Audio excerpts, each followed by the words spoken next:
Jackie, Jackie, Jackie,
Kashi झिंगा कुटी गे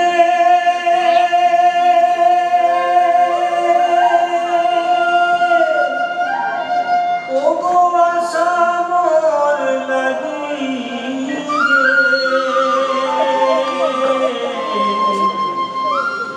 तिनी कोर देखो दीदो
কথাটো হ'ল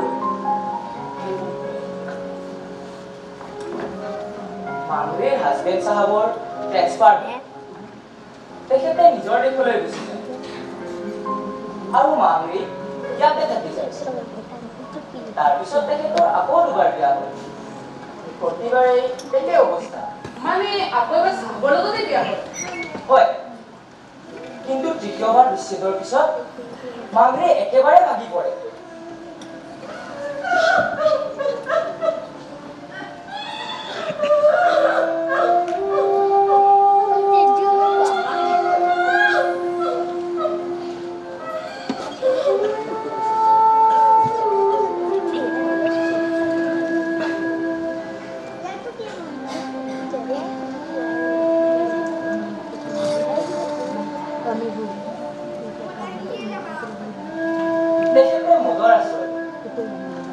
তেজপুৰৰ লালমাটিত এটা মদৰ ঘাটি আছিল তেখেতে তাতেই মদ খাই জীৱনৰ ঘাট প্ৰতিঘাত বিচ্ছেদক পাহৰি থাকিবলৈ চেষ্টা কৰে আৰু তেখেতে তাতেই এদিন অভিয় কুমাৰ দাস আৰু তীৰ্থনাথ শৰ্মাক লগ পায় তাৰপিছত তেখেতৰ জীৱনটো সলনি হৈ যায়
কংগ্ৰেছৰ ভলেণ্টিয়াৰৰ লগ তেখেতে কংগ্ৰেছত যোগদান কৰে আৰু কংগ্ৰেছৰ পৰা তেখেতক মাদক দ্ৰব্য নিবাৰণৰ কাৰণে বাগানে বাগানে প্ৰচাৰণ কৰাৰ দায়িত্ব প্ৰদান কৰে আৰু তেখেতে সেই দায়িত্বত অতি নিষ্ঠাৰে আত্মনিয়োগ কৰে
भारत माता की जय।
চাউল বুজি পালেনে?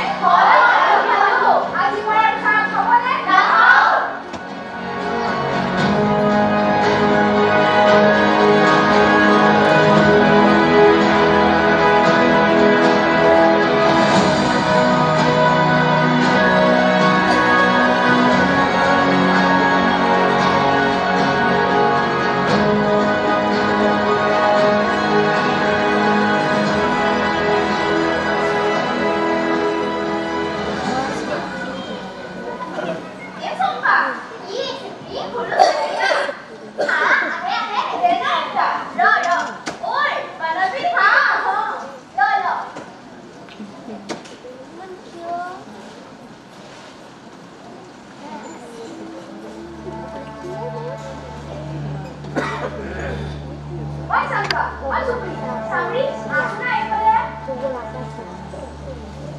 আজি বাৰু কামলৈ যোৱা নাই নেকি?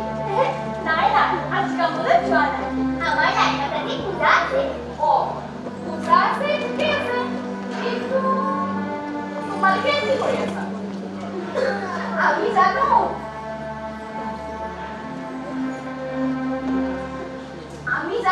তোমালোকে ইয়াত কি কৰি আছা? মোৰ মৰমৰ বান্ধৱীসকল, আমি যদি আমাৰ উন্নতি বিচাৰিব লাগে তেন্তে মানৱীয় সমাজত কৰিব লাগে। আমি ডাঙৰ বান্ধৱী নহয়। বৰ ভাল কাম কৰিছা। তোমালোকে বৰ ভাল কাম কৰিছা। ইয়াত কি হৈ আছে? আমিও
মাধৱদেৱৰ বিৰুদ্ধে আৰু স্বাধীনতা আন্দোলনৰ সপক্ষে এটা বৃহৎ আন্দোলন গঢ়ি তুলিছিল। মই আন্দোলনৰ কাহিনীটো জানিছো আৰু দেউতাৰ মুখত শুনিছো। শুনি এনে লাগিছে তেখেতক মই লগহে পাইছো। হয়, চাই কৈ থাকোঁতে মোৰ এনেকুৱা লাগিছিল যে মই যেন সেই চাহ বাগানৰ মাজে মাজে ঘূৰি ফুৰিছো। হয়, এইখিনি সময় মই যেন কল্পনাৰ বিচৰণ কৰি ফুৰিছো। এনেদৰে মানুহে আইন অমান্য আন্দোলন আৰু অসহযোগ আন্দোলনতো যোগদান কৰিছিল। এনেদৰে আন্দোলন কৰি থাকোঁতে হঠাতে এদিন